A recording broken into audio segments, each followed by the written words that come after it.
আপনি যে Facebook page অথবা ফেসবুক প্রোফাইলে ভিডিওগুলো আপলোড করছেন ওই ভিডিওগুলোতে কোনো প্রকার কপিরাইট অথবা কপিরাইট ক্লেম এগুলো আপনার আছে কিনা। ফেসবুকের কোনো ভিডিওতে কিন্তু সরাসরি আপনি দেখতে পারবেন না যে আপনার কোনো ভিডিওতে কপিরাইট আছে কিনা বা কোনো রকম ক্লেম আছে কিনা। আলাদা একটা পয়েন্ট রয়েছে, ওইখানে গিয়ে কিন্তু আপনাকে দেখতে হবে যে এইগুলোতে আপনার যে কন্টেন্ট গুলো আছে এগুলোতে আপনার কোনো প্রকার কপিরাইট ক্লেম, কপিরাইট স্ট্রাইক এগুলো আছে কিনা। তো এইটা চেক করার জন্য আপনি কি করবেন, প্রথমে চলে আসবেন আপনার ফেসবুক থাকবে এইখানে, পেজ হলে পেজে আসবেন, আইডি হলে আইডিতে আসবেন। তারপর আপনি এখান থেকে দেখতে পাবেন উপরে কর্নারে এরকম থ্রি ডট পয়েন্ট পাবেন, আপনি কি করবেন এইখানে একটা ক্লিক করবেন। এই জায়গায় ক্লিক করার পর আপনি এখান থেকে নিচে একটু স্ক্রল করবেন, তারপর আপনি এখান থেকে পেয়ে যাবেন এই যে হেল্প এন্ড সাপোর্ট নামে একটি অপশন, আপনি কি করবেন এইখানে ক্লিক করবেন।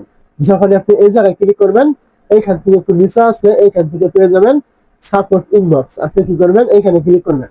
এই জায়গায় ক্লিক করার পরে এখান থেকে দেখতে পাবেন ইউর অ্যালার্ট নামে একটি অপশন দেওয়া থাকবে, আপনি এইখানে ক্লিক করবেন।